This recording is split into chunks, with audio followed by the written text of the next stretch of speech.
Hello out there, all you wonderful people. This is Andre, the Game Idea Guy. Thank you once again for lending me your time and your ear listening into another Pitch for Switch discussion. And this time I'm going to be talking about ObsCure and ObsCure 2, aka ObsCure the Aftermath, being remastered and brought out for the Nintendo Switch. Now, both of these games are purchasable on PC. They're on Steam. You can get them for a pretty cheap price if you're interested in like odd horror games. To me, it was like a campy, weird, funny horror experience. The first game that I actually played between the two was actually Obscure the Aftermath on the Wii. And Obscure the Aftermath is Obscure 2. It was just renamed when it was put on the Wii for some reason. But I enjoyed it. I think the first game was also on the PS2, if I remember correctly. I might be wrong on that, but I do believe that the first game was on the PS2. But that's a moot point. It's got a weird humor to it. The situations in this game are strange, but they're funny. So if you kind of like B movie type material that can be weird, but you kind of can't take your eyes off of it, but it can also be kind of funny and interesting at the same time. Because I think that the game itself has a really good premise, but there are just some things when you're playing it, you're like, dude. So that's why I kind of want to see it get remade and remastered. I don't want them to mess with any of like the sound work in this game. None of that. Leave it all the same. Now, if they want to have an option for an updated, you know, updated voice work and stuff like that, put it in the game, but don't make it necessary for this game to be released. Because I think that, well, these games to be released. Because I think that if they were put on a Nintendo Switch, they'd probably do pretty decently.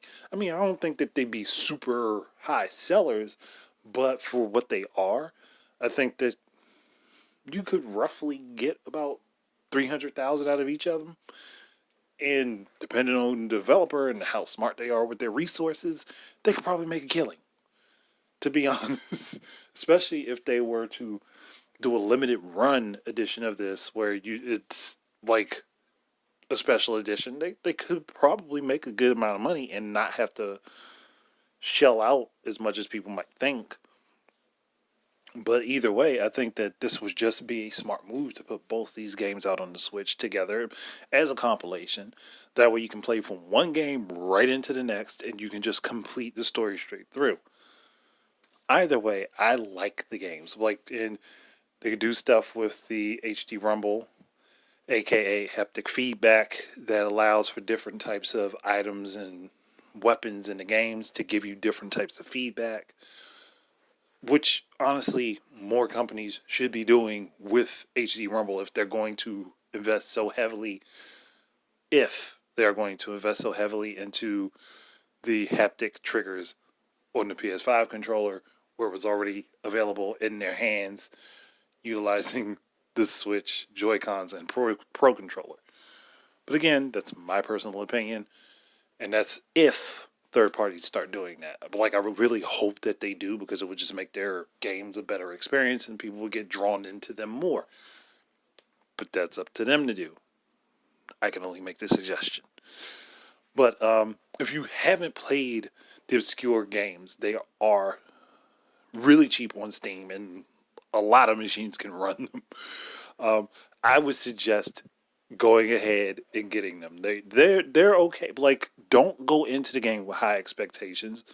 Go into it to expect things to be weird, maybe somewhat outlandish, and for some things to just not make any sense. Go in expecting that, and you will have a great time with these games. And that's why I think that they should be on the Switch, because you just go in not expecting anything out of them and actually get a lot of enjoyment out of them. But you kind of have to set the bar low. You can't expect this to be like a Resident Evil or a Silent Hill. But if you just want to expect to have like a fun time with a campy horror story in a video game, this will do it for you. So for me, again, good fit for the Switch, because it's oddball as all heck.